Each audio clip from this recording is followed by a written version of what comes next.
Hi guys! Welcome back to my channel. So, today's video, gagawa tayo ng simple and quick recipe na for sure, alam ko magugustuhan nyo to, especially yung mga kids na kasama nyo sa bahay. So, simple lang, ang kailangan lang natin is Shanghai wrapper, cheese, and red bell pepper. So, cheese stick to with a special twist kasi nga meron siyang red bell pepper.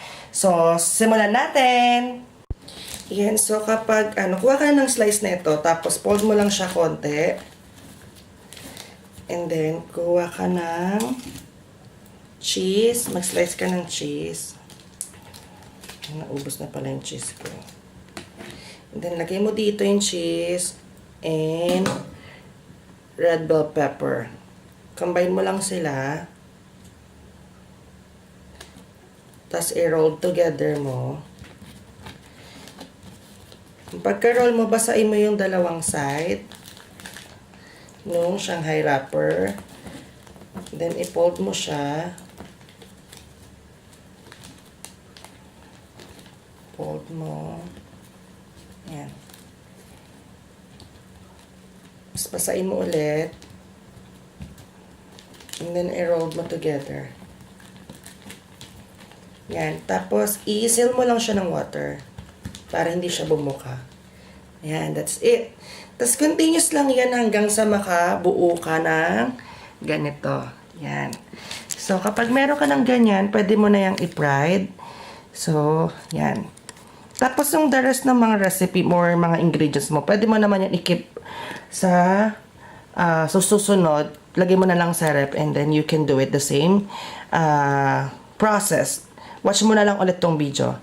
So, yan. So, after nyan, syempre ipa-fried na natin yan. So, let's go. So, prito na natin. So, yun guys. Kapag mainit na yung kawali at yung mantika. So, syempre lagay mo na sa isa. At iprito na.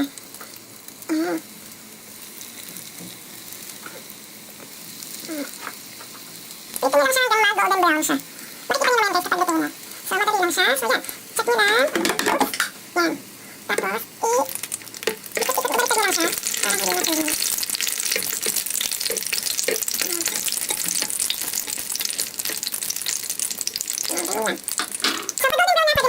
Kapag na siya guys, so makikita mo yan, luto na yan. So pwede mo na siyang hanguin, i-transfer mo na lang siya sa bowl.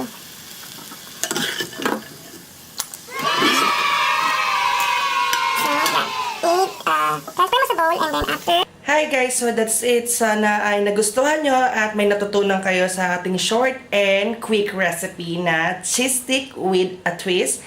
And kung nagustuhan nyo naman, please don't forget to share and subscribe on my channels and also click the notification bell para updated ka sa ating mga bagong videos. So, I hope you enjoy this video and have fun! Bye-bye! I like me better when I'm with you.